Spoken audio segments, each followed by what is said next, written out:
Today we are going to share 13 tips on how you can better plan and enjoy a repositioning cruise. And we are saving my favorite for the end. It's a pretty good one. We are David and Rob. We are a travel-loving couple who are here to give you an example of what is possible with your own long-term travels. So our first tip is probably important for any cruise that you're going to take, but particularly it is important for repositioning cruises for two reasons.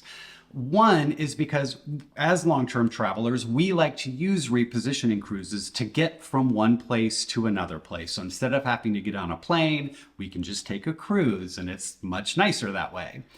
So we are looking for itineraries that will take us from somewhere we already are and are going to take us to somewhere else we want to go to.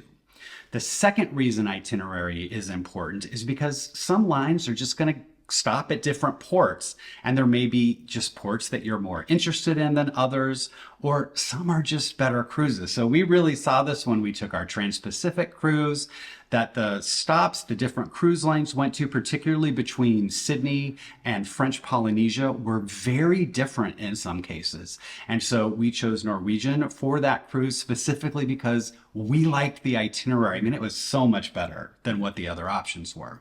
So definitely pay attention to the itinerary and make sure you're getting one that's going to interest you.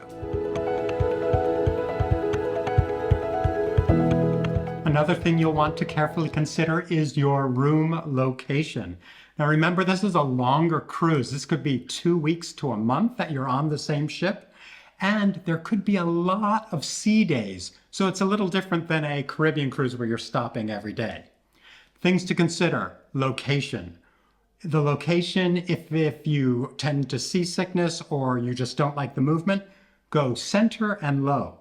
Also, we like to pick a cabin that has other cabins above, below, and on either side of us. That way you're not near a service elevator or something that might make a lot of noise, or a club where there might be some dancing. Also, there's two ways you can look at this. Either you want a balcony because it's a long cruise and you're going to spend more time in your room, or you may not care about a balcony because you're mostly going to be looking at the ocean. So there's a lot to consider, but choosing your room carefully can really help make your cruise better.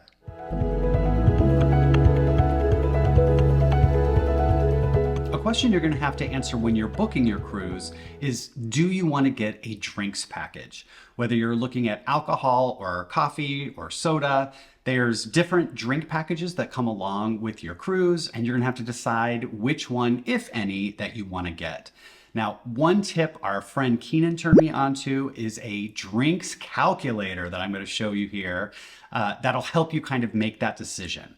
So I will put the link to this in the comments below, but if you come to cruisely.com and go to their drinks package calculator, you're just going to scroll down here to find the actual calculator. And then all you have to do is they've got the different prices for the main cruise lines of how much their package costs. You just pick whichever one you're going to go on, and it'll tell you that price. And then you come down and you can estimate how many drinks you think you're going to drink every day, whether it's a beer, cocktail, glasses of wine, or non-alcoholic drinks. Once you make your selections, let's say you're going to drink 3 glasses of wine is what you usually do, which I put 4.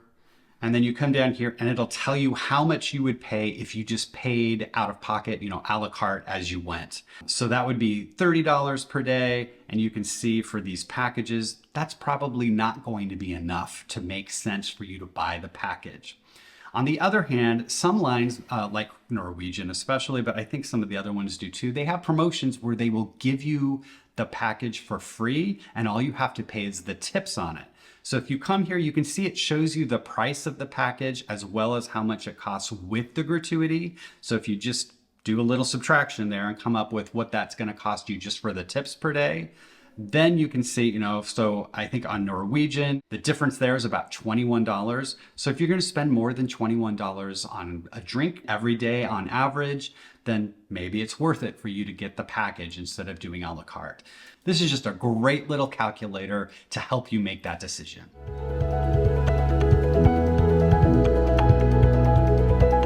Next, join the loyalty programs. There's some really great programs on the ships where the more you sail with a certain cruise line, the more perks you get.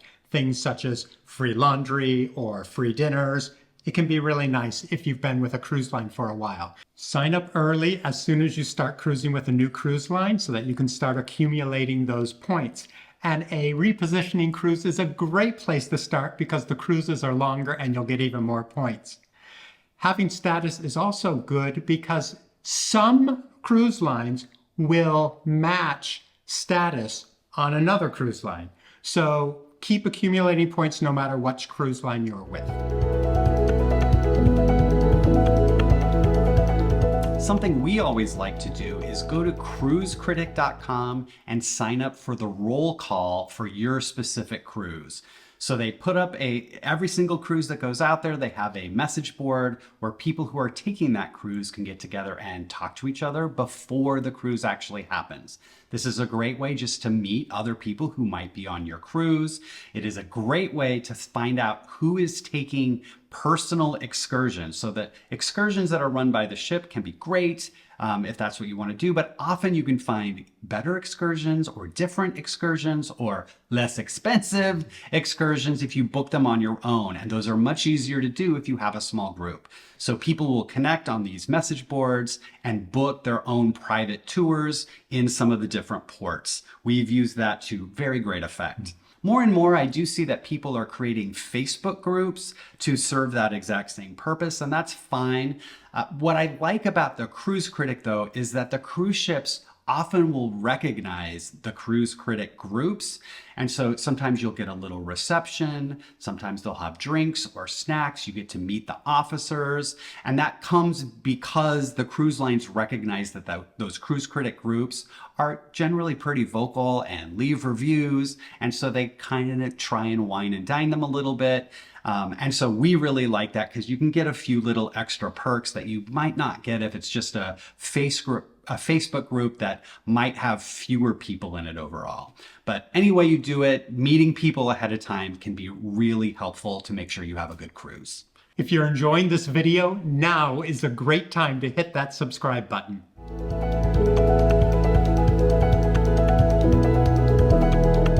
For most travelers, one of the most important things about taking especially a longer repositioning cruise is staying connected.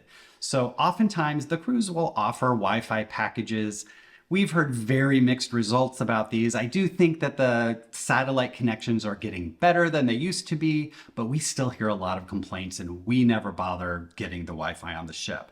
However, we still do want to stay connected, and so we will get eSIMs that we can use in the different ports.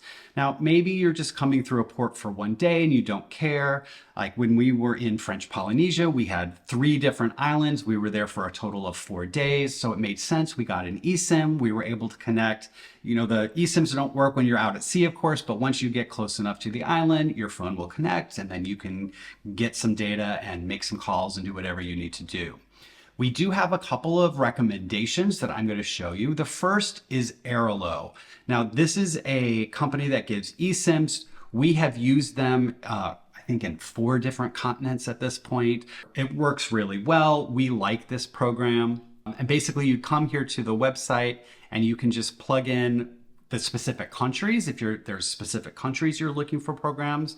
But for a cruise, what you might want to do is come here and click on Global eSIMs. And this is going to show you their global offers. And so you can see this covers 126 countries. Now you're going to want to double check and make sure the countries that you're going to are covered in that plan. Like I did just check, the Bahamas are not covered. So if you stopped there, this eSIM would not work for you. But if you're going from like Spain and you're going to hit Madeira or Portugal out in the middle of the ocean and you're going to end up in the United States, this SIM would cover all 3 of those places. So you just have to double check, and then you're going to look and see how much data and how many days you want. So for a repositioning cruise, you might want 15 days. That gives you 2 gigs of data. If that's good for you, then hey, this one's going to be $17. If that's not enough data, you can always re-up if you run out of data, or you might just want to upgrade and say, oh, 3 gigs, that's going to do me, so I'll pay the $24. It's good for 30 days and I won't need it that long, but I'll still use that 3 gigs while I'm on the ship. We do have a referral code. If you are a first-time user for Airalo, that'll give you $3 off. I will put that in the description below in case you want to use that. And like I said, we really enjoy Airalo. So if you like to window shop, I do have another option for you. Our friend Jeff just turned us on to another site called MobiMatter. Now this is an aggregate site, so they pull in different plans from multiple different providers. And we've only used them once now and it worked really well. But I can't necessarily recommend every single provider in there, but this might be something you want to take a look at. So you can come down here. What I like about this site is you can pick your, one destination, but if you want to go to multiple places, like on a cruise, so let's just type in, let's say we're going to start in Barcelona. So I'm going to put in Spain, and then I want to add Portugal, and then I want to add the USA. So this is going to show me every plan that they have, and you can see they've got Sparks here. If you come down, they've got plans from eSIM Go. They've got plans from Airalo. So you can see that there's lots and lots of plans here that you can look at and see which one of those is going to meet your needs the best. We are currently in Europe, and for the month of January, we were in Portugal, the United Kingdom, Greece, and now in Albania. And so I came here, I found a plan. It was only $6.99 for 30 days. I think I had 2 or 3 gigs worth of data. It's worked really well for us. That is with the provider Sparks. If you want to try one of the other providers, I can't necessarily know how that's going to be, but I assume they're going to be okay. Usually what people want to do is find one company that works well for them, and you get that system down. And in that case, I would definitely recommend Airalo because they have worked for us in so many different locations. We kind of like to try different things just to evaluate different programs and see how it works for us. So far on this one plan, MobiMatter has worked really well for us. It was very simple, and it was, at least here in Europe, it was very inexpensive. You can see for these multi-country plans, sometimes they do get up a little bit more. Here's one for 50 gigs, but it's good 60 days and it's $50. But if you scroll down, you can see they do have, here's a 30-day one for 3 gigs for $4.99.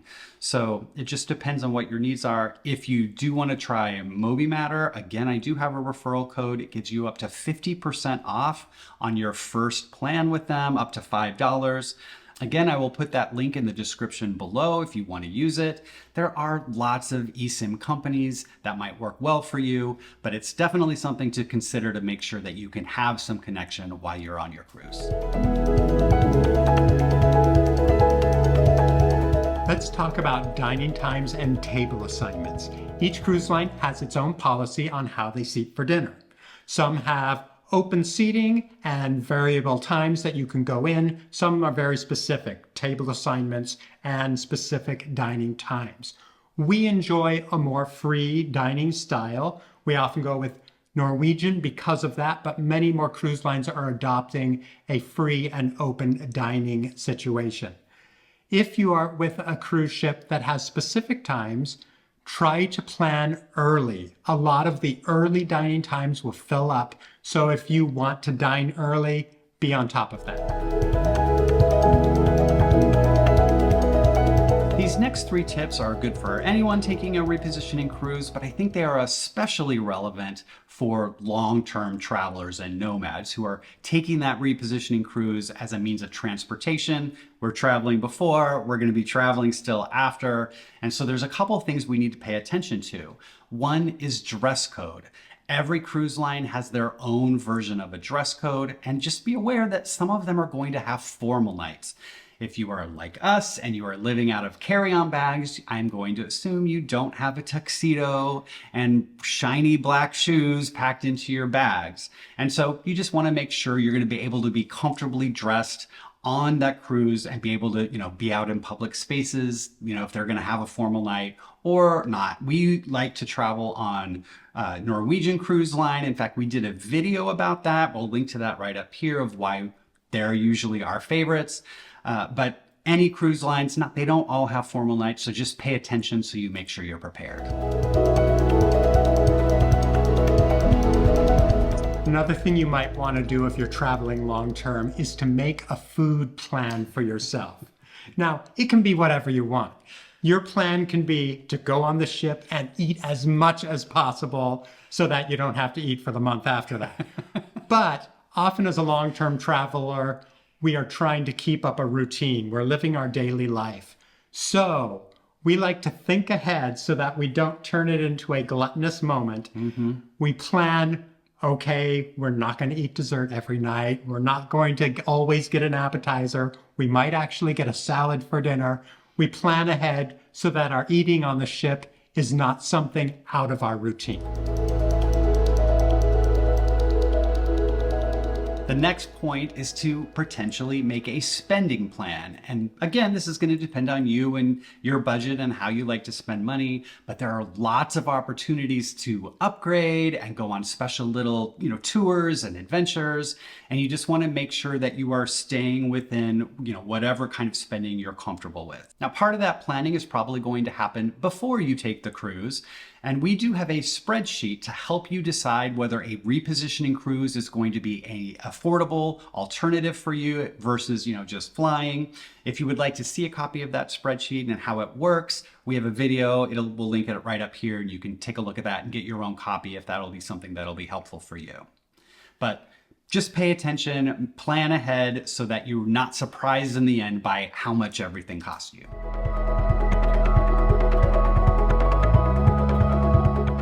This next tip, this next tip is for anyone taking any cruise anywhere. We suggest getting to your departure port a day early so that if there are any delays, say your flight is delayed, you don't miss your sailing. Now, if you're sailing in the Caribbean and your flight gets delayed, it's pretty easy, say your next stop is Bahamas, to fly to Bahamas and catch the ship there. But sometimes if you're taking a longer repositioning cruise, say across the Pacific, your next stop may not be for days, and it may be to a small island that doesn't have a good airport. So you really do not want to miss a cruise. Get there a day early. A very general but important tip is to keep your perspective and have a good attitude. Things are going to happen on these longer cruises that don't necessarily happen on shorter cruises where they're doing the same loop for 3 months in a row.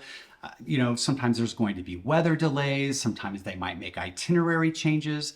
And if you can stay flexible and just go with the flow, you're going to have a much better cruise than the people who get very rigid with, this is the itinerary, everything's supposed to happen exactly this way. And then when things don't go the way that they think they're going to, they let it just ruin the entire cruise. We have seen that happen talking to other people. So if you can stay flexible, you're going to have a much more enjoyable experience than if you don't. Now, this is my favorite tip, and I promised I had a favorite tip. It really is. At the end of a cruise, you're going to receive a survey. And what we love to do on those surveys is to have the opportunity to recognize employees who have helped us have an amazing time.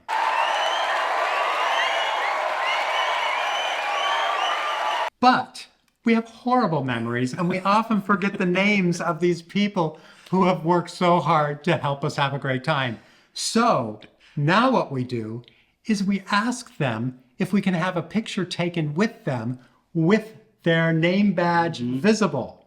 This way, we both get a memory of the people who we enjoyed spending our time with, and we have a record of the names, and we can put those in the survey. If you'd like to see other content on repositioning cruises, you can click this link right here.